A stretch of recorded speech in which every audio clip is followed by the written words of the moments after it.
Magandang umaga po sa inyong lahat. No? So,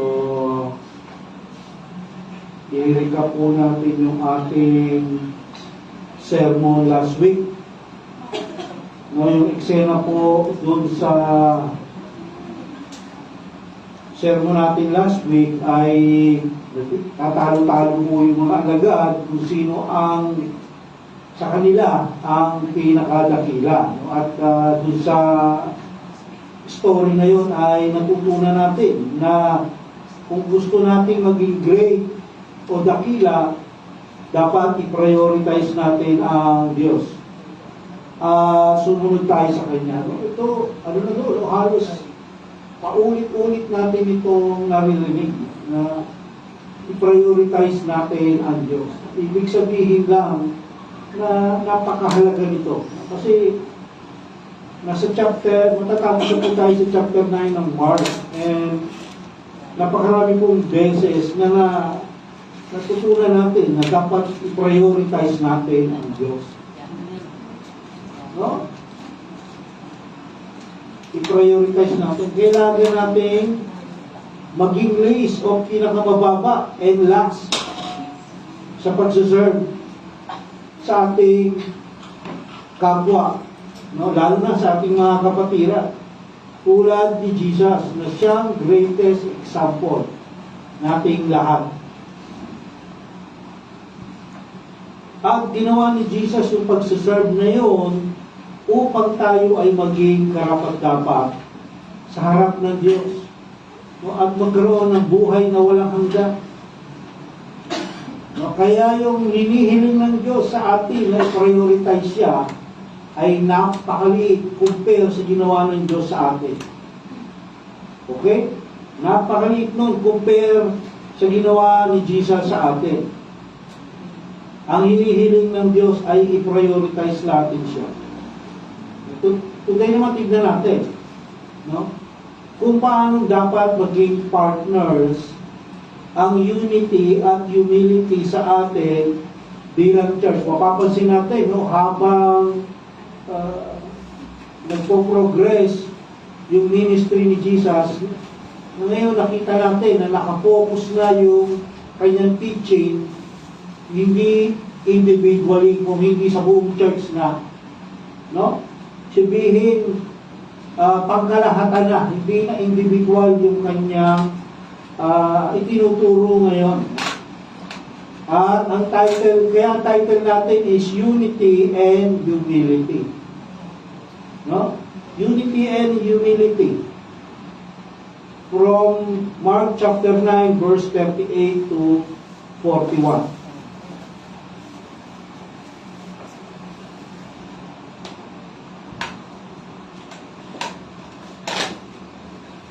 Okay, simulan na po natin. Maiksi lang ito, 4 verses lang.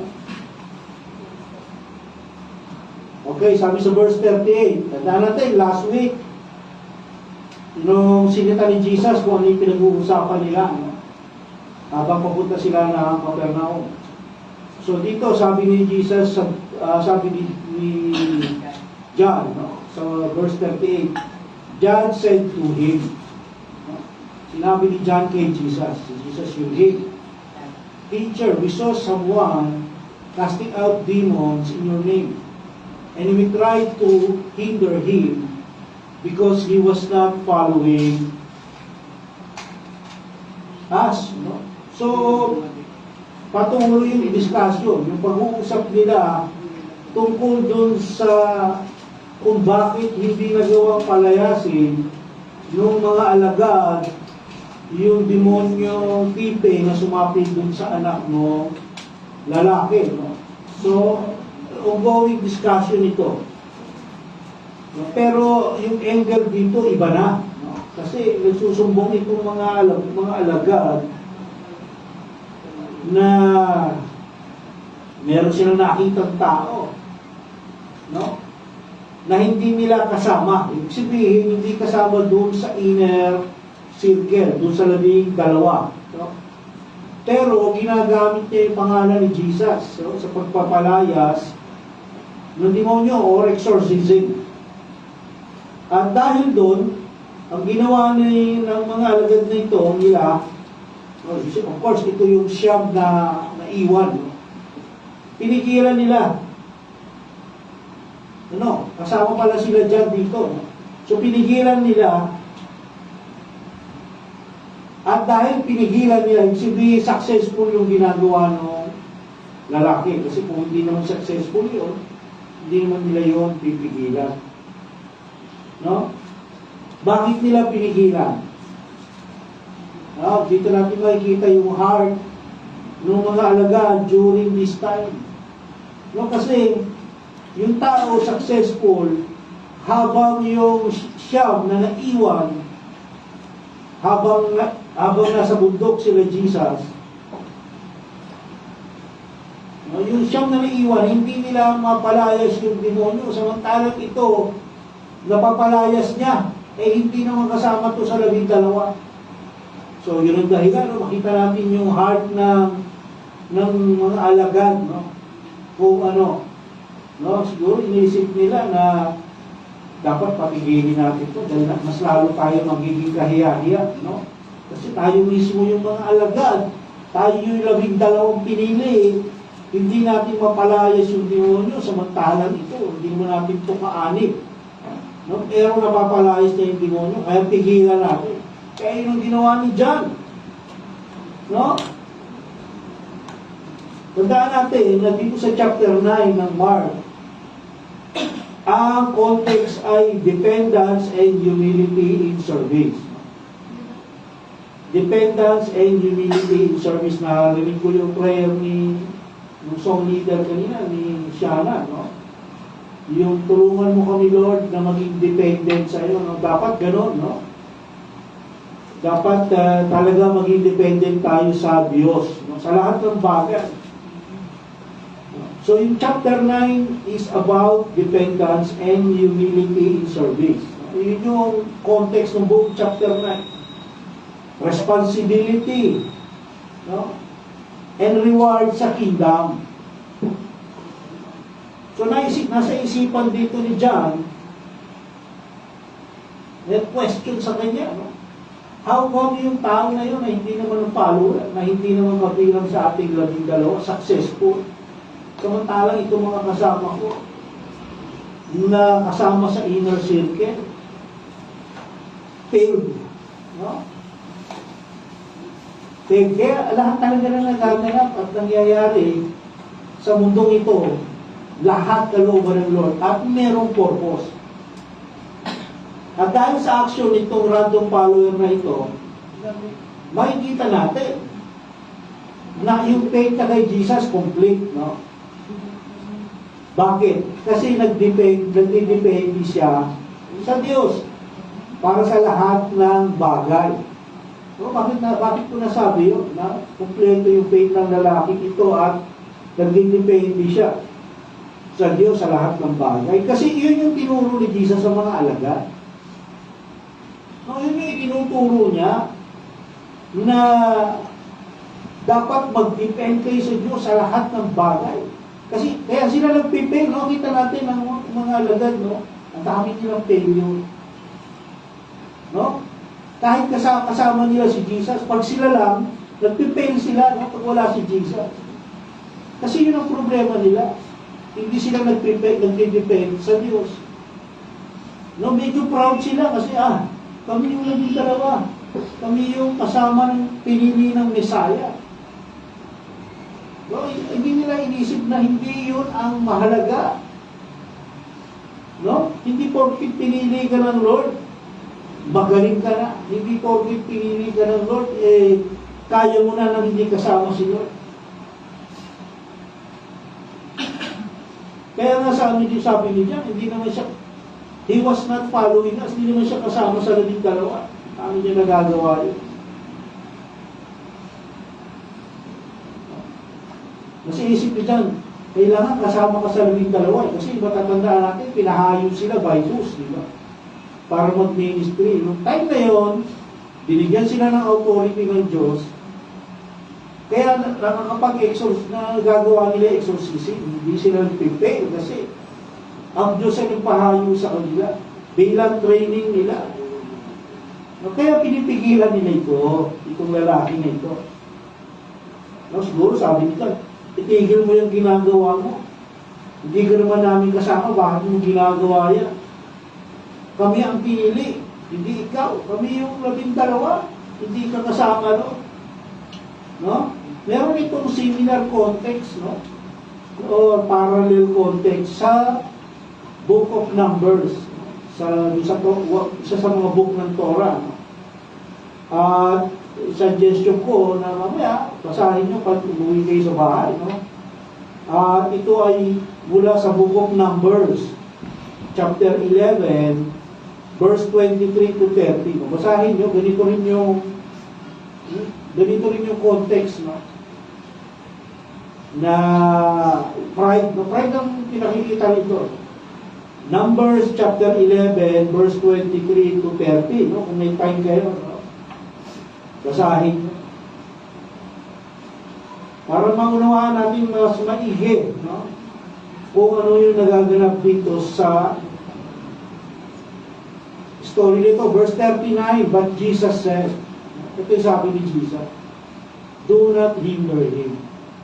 For there is no one who will perform a miracle in my name and be able soon afterward to speak evil of me. No? Sa Tagalog, ngunit sinabi ni Jesus, huwag ninyo siyang pagbawalan sapagkat ang taong gumagawa ng himala sa pamamagitan ng pangalan ko ay hindi agad magsasalita ng masama laban sa akin. No, sabi ni Jesus, huwag niyong tigilan yan, tao na yan. No? Sino mang tao na gumagawa ng ganyan, huwag niyong pigilan. No? No? Tanungin mo mga agad, bakit Lord? No, kasi walang sino mang gumagawa ng miracles sa pangalan ni Jesus ang magsasalita ng laban kay Jesus. No? Ganun yun eh. Sa politics ka na. Tingnan nyo ngayon ng politika, napakagulo, kanya-kanya siraan. No? Kaya kung hindi na ako nanonood ng news. No, siyempre, kapag kay BBL ka, hindi mo lang sasabihin masama tungkol kay BBL. Ang sasabihin mo ng masama, yung partido nila Duterte. Kung kay Sara ka naman, wala kang sasabihin masama kay Sara. No, sasabihin mo masama si BBL. Ganun naman politics. Kung kanino ka nakaanib, doon ka, wala kang sasabihin masama. So, yun din ang sinasabi ni Jesus dito. No? Hindi yan magsasalita laban sa akin kasi gumagawa siya ng miracle sa pamamagitan ng pangalan ko. At ano pa? Bakit pinigilan ni Jesus? Di ba sinabi ni Jesus sa mga alagad na para magawa nyo ang inuutos ko o pinagagawa ng Diyos sa inyo, kailangan nyo yung power and authority ng Diyos. No? Sa pamamagitan ng submission sa kanyang kalooban. So, ibig kong sabihin, para magawa nila o ng tao na ito yung exorcism sa pamamagitan ng pangalan ni Jesus, kailangan niya ng power and authority mula sa Diyos. No? Sabi nga, hindi palalayasin ni Satanas yung kapwa niya demonyo. No? So, ibig sabihin, kaya napapalayas ng lalaking ito yung demonyo kasi meron siyang power and authority mula sa Diyos. At bago magkaroon, kailangan natin magsabit. So, ibig sabihin, ang tao ito nagsasabit. No? Kaya hindi lang pinagtibay ni Jesus. Pinagtibay sa pamamagitan ng sinabi ni Jesus na yan. Pinagtibay niya na ang ginagawa ng lalaki ito ay ayon sa kalooban ng Diyos. Kasi kung hindi niya mapalayas yung demonyo. No, ang demonyo hindi niya kaya palayasin yung kapwa niya. No? Kaya kinukumpirma ni Jesus na yung ginagawa ng lalaki ito ay ayon sa kalooban ng Ama.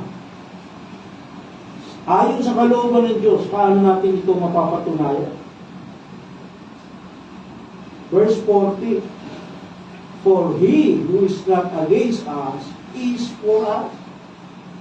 No, sapagkat ang sino mang hindi laban sa atin ay panig sa atin.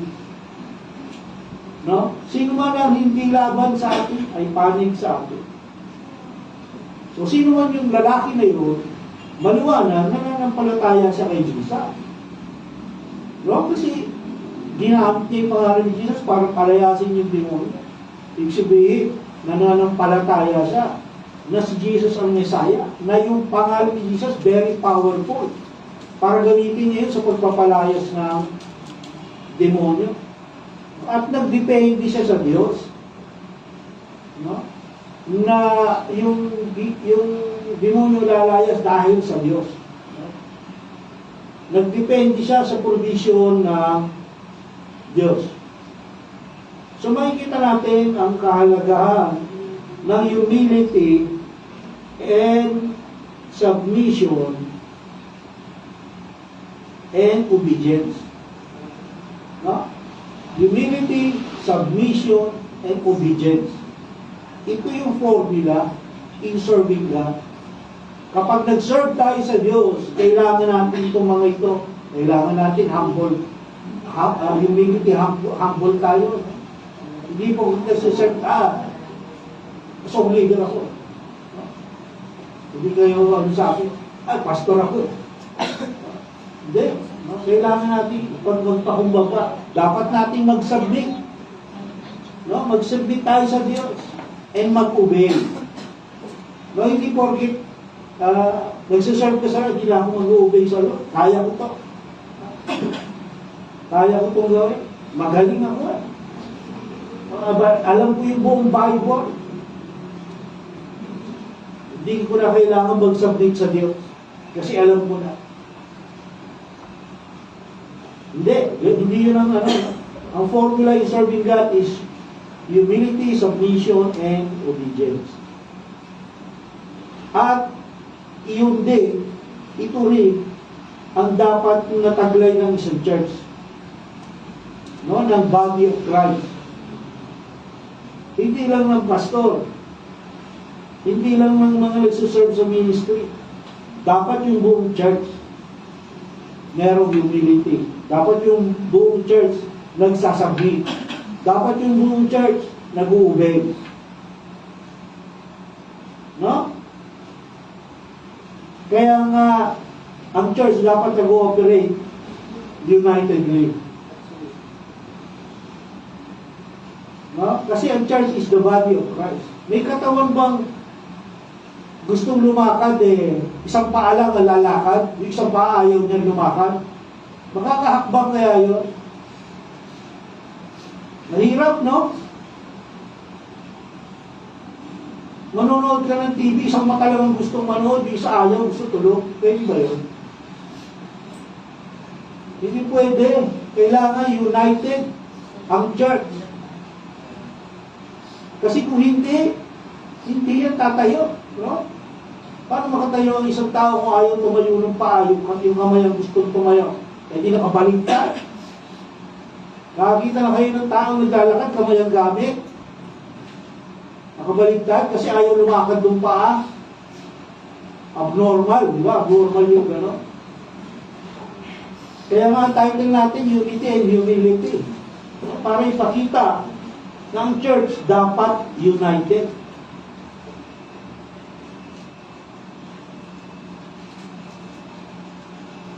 At hindi natin pwede sabihin na mahirap yung pastor. Hindi posible yan.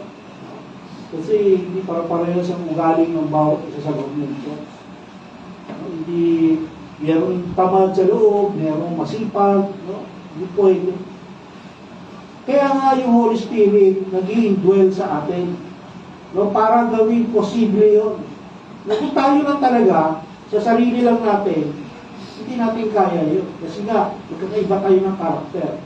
May masipag sa atin, may tamad. No, meron walang pakialam, meron may pakialam.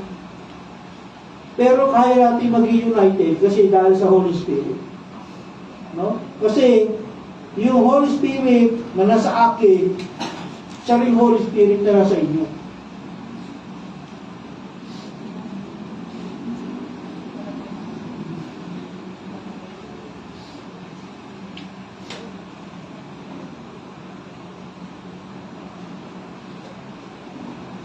Siya rin. Kasi matangkay lang din natin kaya yun. Kaya nga itong mga alagad failure sila failed sila Kasi during this time, hindi pa nag-i-indwell yung Holy Spirit sa kanila. No? Pero sa panahon natin ngayon, yung Holy Spirit nag-i-indwell. Ang problema lang, hindi natin pinapansin. No? Isipin, kahit na-indwelling yung Holy Spirit sa atin, yung focus kasi natin wala sa Diyos. Wala sa Holy Spirit. Yung focus natin nasa mundo ito. Kaya hindi natin, yung Holy Spirit, hindi siya nakakapag-manifest sa ating buhay. No? At mas pinahalagahan natin kung ano yung offer ng mundo ito. O either way, wala pa yung Holy Spirit sa'yo. Sabihin, hindi ka pala po naging talaga. Gano'n lang yun, no? Yun yung basihan. Kaya nga sabi, faith without works is dead. Makikita natin yung tunay na faith sa gawa. No, hindi po yan pwede yung lip service lang. Yung sinasabing, magaling ka lang sa salita, pero sa gawa, wala ka. No, minsan may taong gano'n Lord, I love you. Talaga? I love you? Hindi ka nga nag-church Bakit mo nasabing I love you? No? Yun ang tawag ko, lip service. At alam ng Lord yun. Sinabi niya yan, itong mga tao na ito, magaling lang sa salita. Pero wala sa gawa. No? Kasi nasa atin na yung Holy Spirit, no? Yun yung tinatawag na grieving, the Holy Spirit, pag hindi mo siya pinapansin. Paano nga tayo, nag-i-indwell yung Holy Spirit sa panahon natin? Sa Old Testament times, pag tapos na yung pinagagawa ng Diyos sa isang propeta, umalis na ulit yung Holy Spirit. Hindi nag-i-indwell. Pero sa panahon natin ngayon, dahil full of grace tayo, nag-i-indwell na yung Holy Spirit.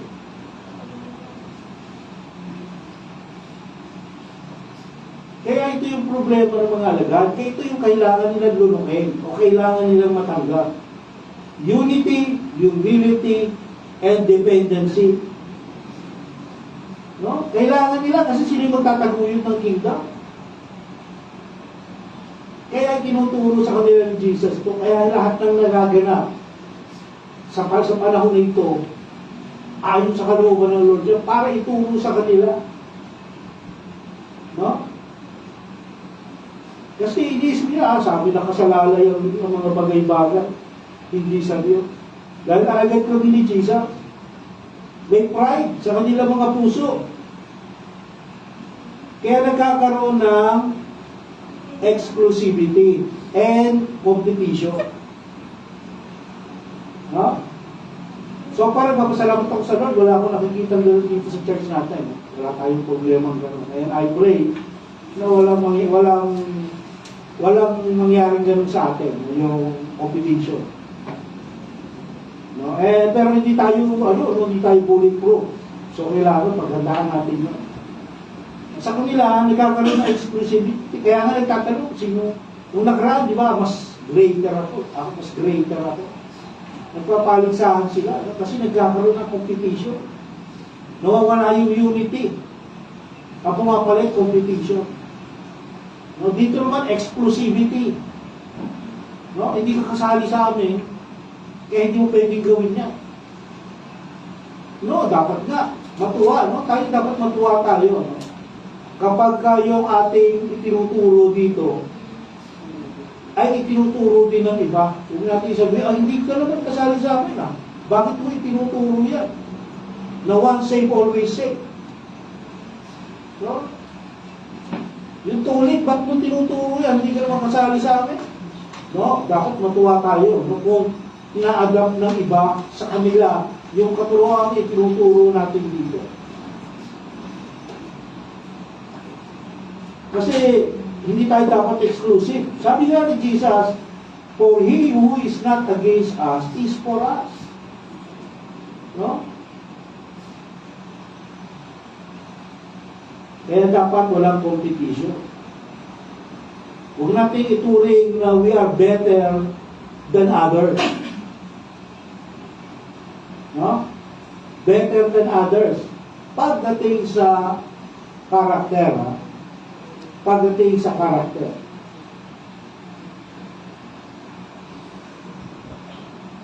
Dapat mapalitan yung kanilang pananaw, no? Ng kingdom partnership. No? Sa kingdom, dapat partners tayong lahat dyan. Hindi pwedeng kanya-kanya.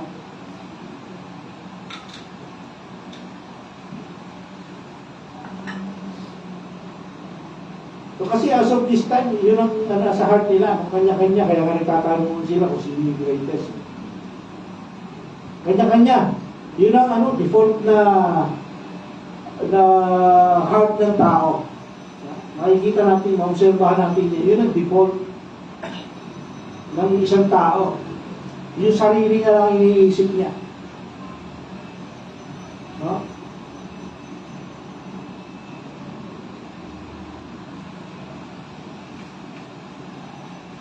Kaya yung lesson dito, dapat pulutin natin, no? Dapat dito sa ating church, sama-sama tayo. Dapat united tayo sa lahat ng gawain at sa lahat ng sitwasyon. No, para mag-asawa yan, for better or for worse. No, hindi yung for worse lang, ay yung for better lang. Pagdating sa worse, bahala ka na. In sickness and in health. No, hindi yung in health lang. Pag may sickness, bahala ka na dyan. No, dapat united tayo sa lahat ng gawain, sa lahat ng sitwasyon. No? Sa mga problema, dapat tulong-tulong tayo dito. Di si pastor na. Bahala ka dyan, pastor. Basta kami, okay kami. Araw-araw, okay kami. No? Dapat tulong-tulong tayo dito pag may problema. At dapat walang competition. Sabi ko kanina, so far, wala tayong ganito dito, no? So, pray natin palagi na walang magiging competition dito sa loob. Yung magsasabing, mas magaling ako sa inyo. Mas magaling ako.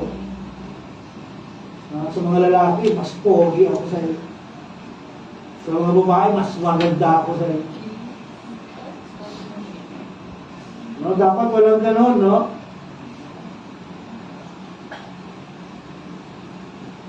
Kasi no, maraming mga local churches ngayon nakapokus atay sa competition, no?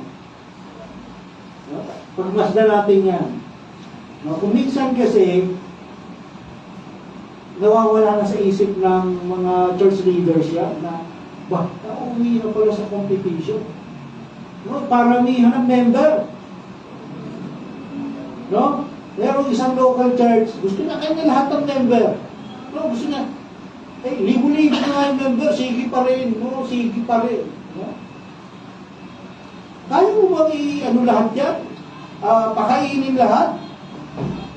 No? Kaya mo bang i-maintain o i-disciple lahat yan? No? Libo-libo na yung mga members mo, sige, kain. No? Kaya nangyayari, competition, pagandahan banda, no? Yung praise and worship, pagandahan. Kasi, yun ang pang-attract mo eh. No, ang tanong natin, sa dami ng members nyo, kaya nyo ba bang i-disciple lahat yan? No? Yan ang nangyayari ngayon sa mga local churches. Nakapokus sa competition, imbis na feeding. Yun ang purpose ng church, to feed the flock. Yun ang sinabi ni Jesus kay Peter. Feed my flock, no? Feed my lamb, tend my lamb. No, hindi sinabi ni Jesus kay Peter, kunin mo lahat. Hindi. No? Pero hindi ko maintindihan kung anong purpose. No? Bakit ganun yung ibang mga local church ngayon? Yung iba naman, hinahanap status and influence. No? Mega church kami. No? Mega church kami. Imbis na growth in the knowledge of Christ. yung mas mahalaga. No, kasi kung nagaling ako sa mega church eh. Ang members dyan coming go, papasok, uwi. Pasok, uwi. Ganun ang buhay. Walang growth. No? Di ba sayang?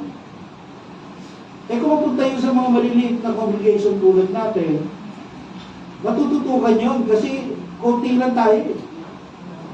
Kaya nga ako hindi ako nagpipray na maging mega church tayo. Pwede semi. No, joke, no? Pero ako, ang prayer ko, 50. No? Okay na. Yung 50 na na solid members talaga. Kasi more than 50, hindi mo na matutukan yan. Meron din magiging malnourished dyan, 100%. No?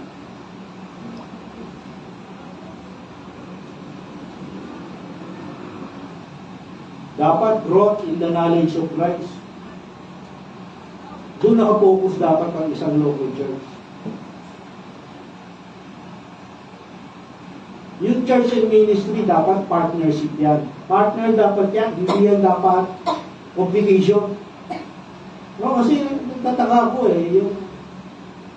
yung mga, marami akong kilala ng pastor eh. No, pero ang tingin nila sa akin, parang threat ako sa kanila. Hindi ko maintindihan yun. No? Yung isa nag-invite ako ng pastor para mag-preach dito sa akin. Ni-reject ako. No? Ni-reject niya ako at ayaw niya sabihin kung ano yung dahilan. Hindi niya lang masabi sa akin. Pakiramdam ko, nagiging threat ako sa kanila. Doon sa denomination nila. No? Pero ako, imbitahin ako kahit anong denomination nyo. Magpipreach ako sa inyo.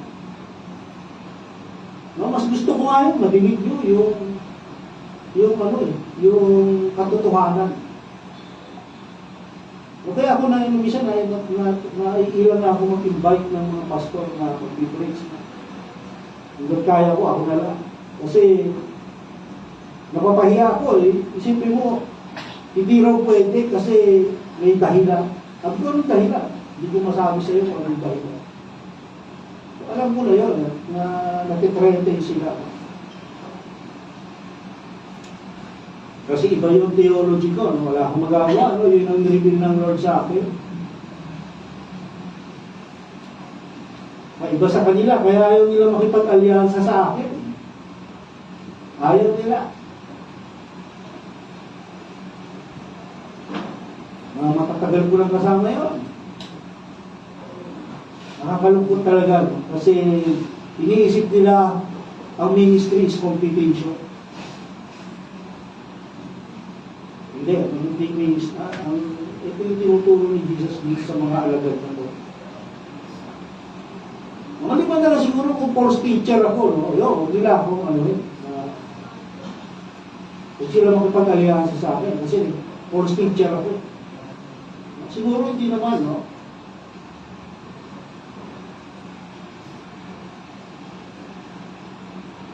So, tignan natin yung, basahin natin yung John.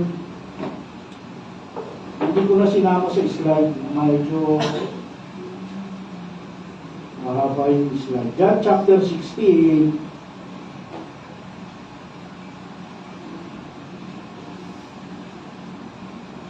Verse 12 to 15. So, tingnan natin, no? Tingnan natin yung Trinity. Sabi sa John chapter 16 verse 12, marami pa akong sasabihin sa inyo, subalit hindi pa ninyo kayang unawain ngayon. Kasi nga, wala pa yung Holy Spirit sa kanila. Si Jesus yung nagsasalita dito. Kausap niya yung mga alagad. No? Ito yung nasa upper room sila bago dakpin si Jesus. Ngunit, sa verse 13, pagdating ng Espiritu ng katotohanan, which is the Holy Spirit, papatnubayan niya kayo sa lahat ng katotohanan galing sa Diyos. No? Kasi yun ang trabaho ng Holy Spirit sa ating buhay. No, yung i-reveal yung katotohanan, yung enlighten yung ating isipan, kung ano yung katotohanan. No, kasi ang si Satan, kung ano yung ginagawa ng Holy Spirit sa atin, kabaligtaran yung ginagawa ni Satan. Si Satan dinadaya tayo. No, nabasa natin, bawa 100, sabi sa Bible 100. Sasabihin ni Satan, bubulong ka, hindi, 50 lang yan. Hindi, nakasulat 100, 50 lang yan kasi kaya na nakasulat 100. Dadayahan ka ni Satan. No? Yun ang trabaho ni Satan sa ating buhay. Yung katotohanan, minsan 50, no? Minsan half-truth, no? Half-truth. Yung sasabihin, John 14:6, sumagot si Jesus, ako ang daan ng katotohanan at buhay. Wala makakapunta sa Ama kundi sa pamamagitan ko. Tama, no? Si Jesus lang yung daan. Pero pwede tayo humingi ng tulong kay Mary. No? Kasi si Mary, nanay ni Jesus yan. No? Pag nagsabi si Mary kay Jesus, hindi niya matatanggihan. So, half-truth, no? Si Jesus yung way. Dinagdagan niya si Mary daw. Totoo ba yun? Hindi kahit tanggihan ni Jesus si Mary? Ano sabi doon sa John chapter 2? Doon sa wedding at Cana.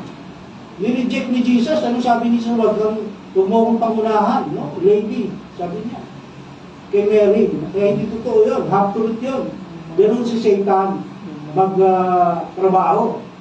Na kaya kung di tayo maingat, dahil tayo dyan kay Satan. Kasi, ilang years, sa Eden pa lang ginagawa ni Satan niya. Isipin niyo kung gaano kahaba experience ni Satan. Pag nag-apply si Satan, kahit sino kasabay niya, siya ang unang tatanggapin sa haba ng experience niya. No? Sabi pa sa verse 13, ngunit pagdating ng Espiritu ng katotohanan, papatubayan niya kayo sa lahat ng katotohanan galing sa Diyos. Yun ang trabaho ng Holy Spirit. Sapagkat ang sasabihin niya ay hindi mula sa kanyang sarili, kundi ang kanyang narinig, at ipahahayag niya sa inyo ang mga mangyayari sa hinaharap. No? Kaya nga nauunawaan natin yung scripture, lalo na yung mga prophecy. No? Kasi pinapaliwanag ng Holy Spirit sa atin yan. Verse 14, pararangalan niya ako, sapagkat tatanggapin ng Espiritu mula sa akin, ang ipahayag niya sa inyo. So ito, ibig sabihin lang ito, Jesus and the Holy Spirit are one. No? Verse 15, ang lahat ng sa Ama ay sa akin. No? Kaya ako sinasabi, tatanggapin ng Espiritu mula sa akin, at ipahayag niya ito sa inyo. Okay, so makikita natin dito yung submission ng Trinity sa isa't isa. No? Yung Holy Spirit, pinararangalan niya si Jesus. Si Jesus, pinararangalan niya ang Ama. Hindi sila nagkakanya-kanya. Yun yung good example ng perfect unity and submission. No? Yung Godhead o yung Trinity, lahat nagsasabit sa kalooban ng Ama. No? Kaya yung body of Christ, yung church, dapat mag-submit din kay Jesus. To serve and to submit kay Jesus. Kasi pag nag-serve and submit tayo kay Jesus, nag-serve and submit tayo sa Ama. No? Tayo yung body of Christ. Kaya nga yung service, yan ang susi sa kingdom program. Kaya tinuturo to sa mga alagad. Yan ang susi. At kailangan, napakahalaga din, kailangan alam mo kung bakit ka nagsiserve. No? Dapat alam mo kung bakit ka nagtatrabaho. Kasi, serving Christ requires full submission. No? Ano sabi niya? Deny yourself, carry your cross, follow me. Hindi madali. No? Kaya kailangan alam mo kung ano yung dahilan ba't ka nagsiserve sa Lord. No? Kasi kailangan mo full submission kay Christ. No? At sa kanyang mga salita. No? Kailangan natin mag-submit sa salita ng Diyos. No? Yung ipinaalam sa atin ng Holy Spirit. No, kaya yung ipinaalam sa atin ng Holy Spirit to obey and to submit. No, hindi pinaalam niyo para wala lang, para malaman mo lang. No, hindi. Pinaalam sa atin ng Holy Spirit to para mag-submit tayo, para mag-obey. No, yun yung basihan ng ating rewards sa kingdom.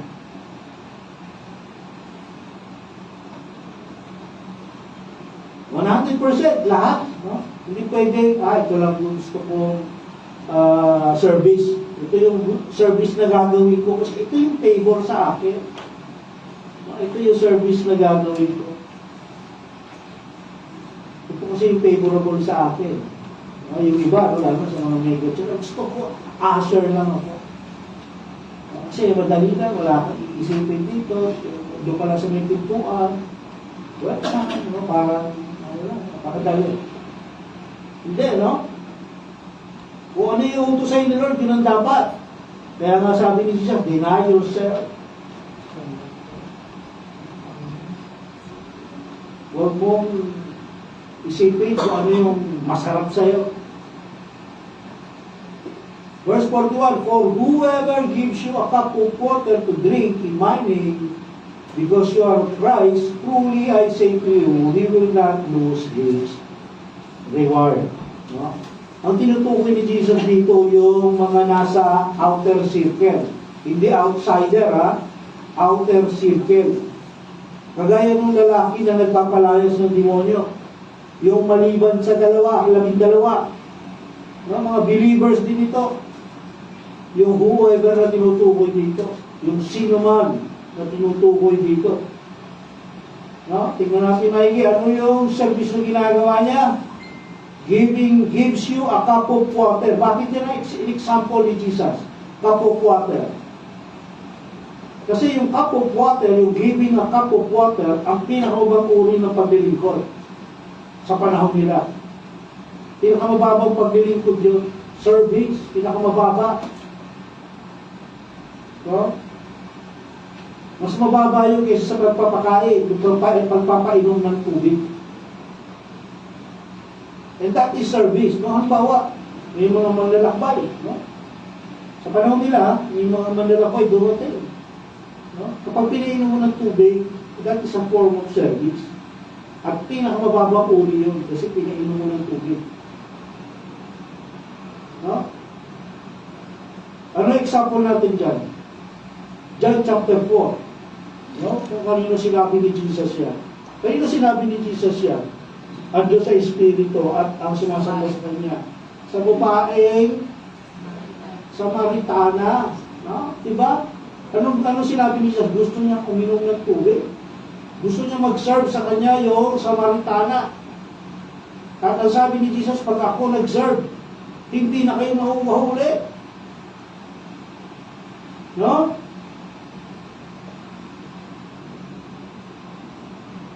At sinasabi ni Jesus dito, sa verse na ito, sabi niya, whoever, sino man ang magbigay sa inyo ng basong tubig,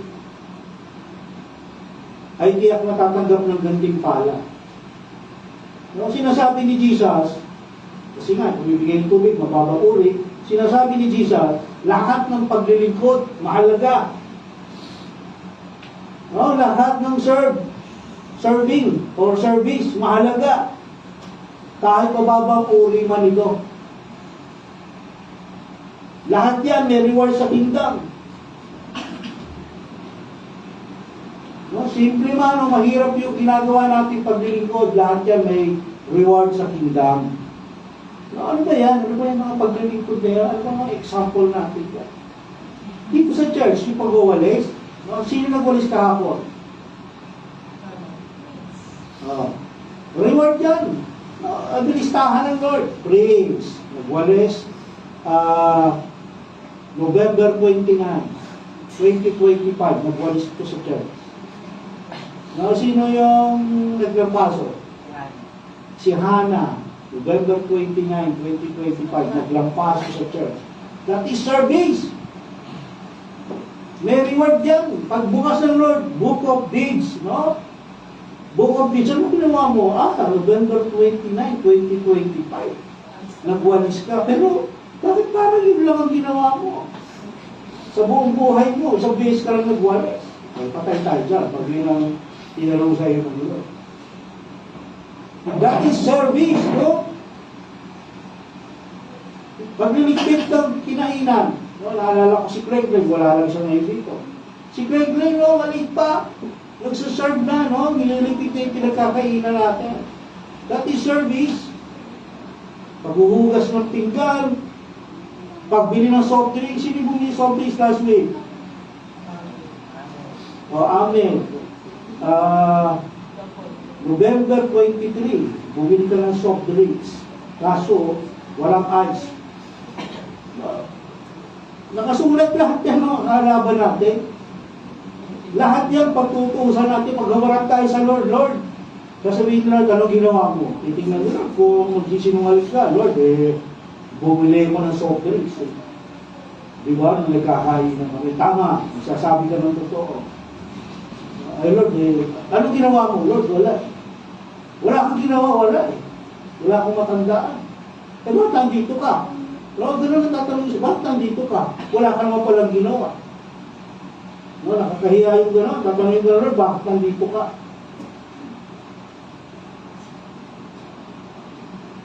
O kagaya niya, mamaya, sabihin ko lang natin, plastic last time, may bibili.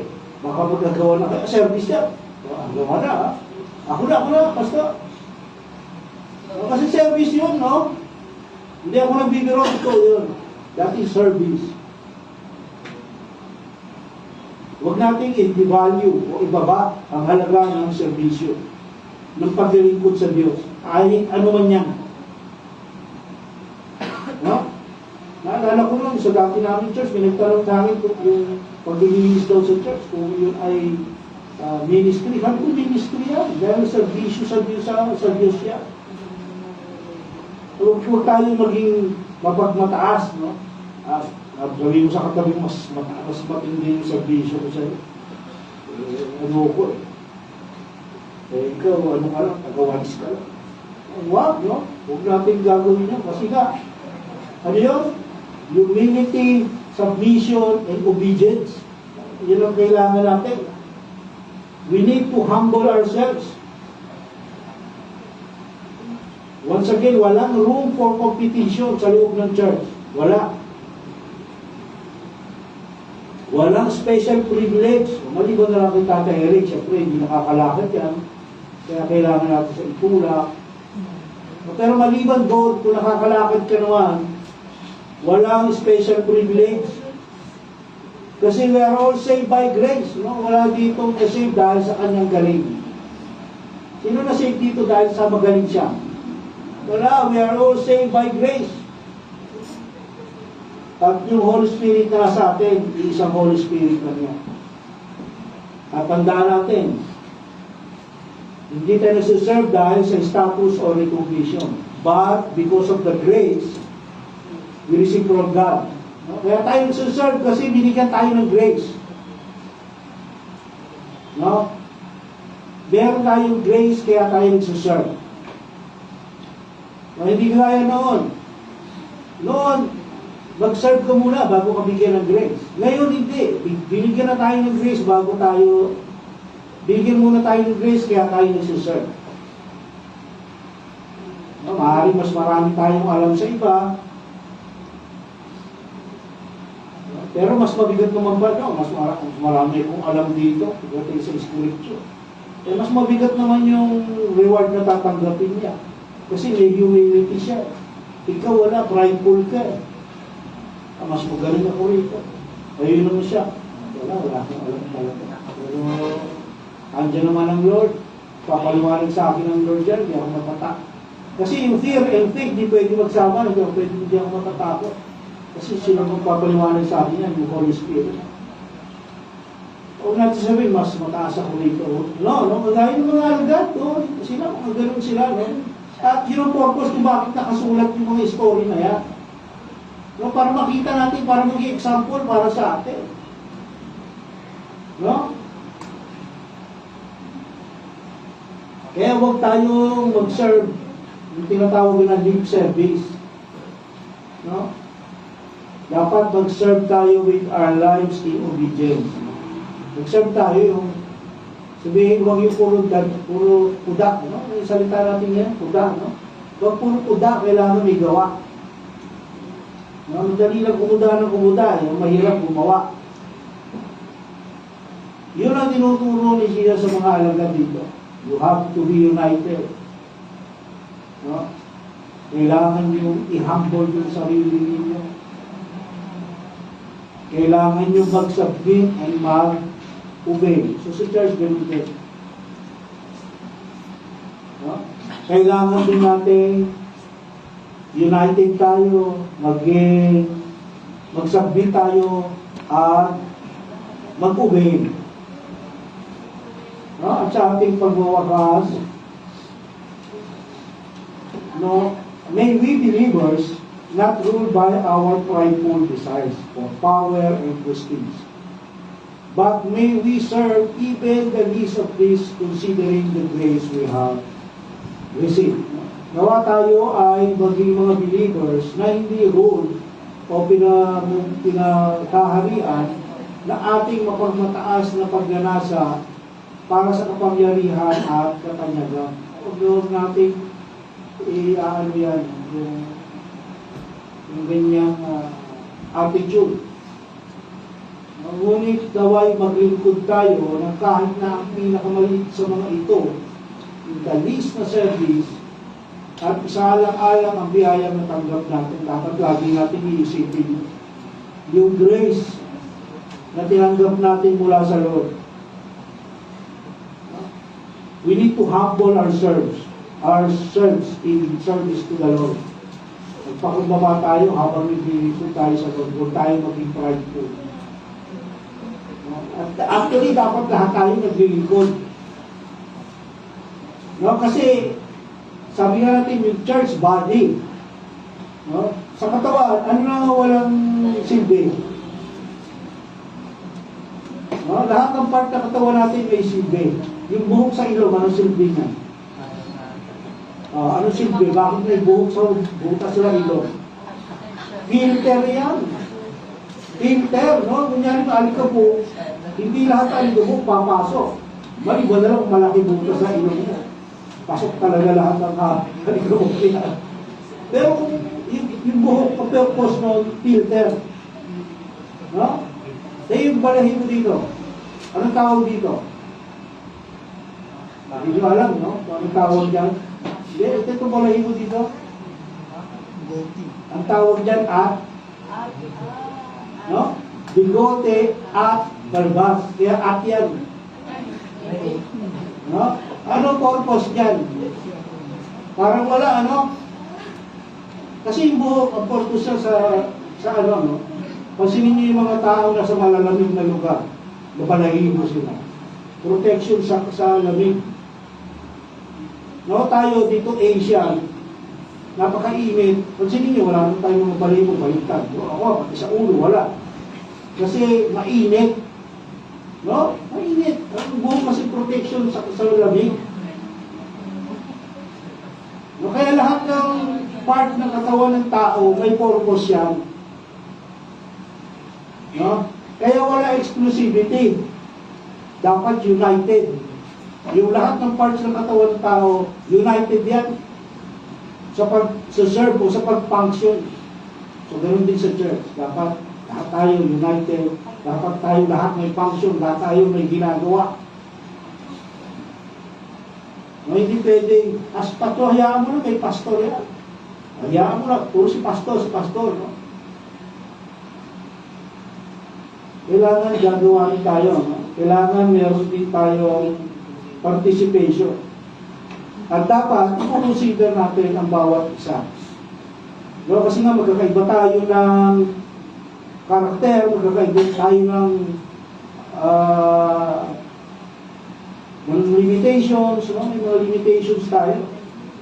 Kailangan i-consider natin yung merong hanggang dyan na lang ang limit niyan eh. Consider natin. No? Huwag natin siyang tigain. Mapipigayin lang natin kung nagdi-disobey. Pero kung yung sa service, hanggang kung na lang kaya niya eh.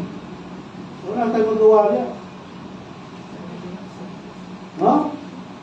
Okay?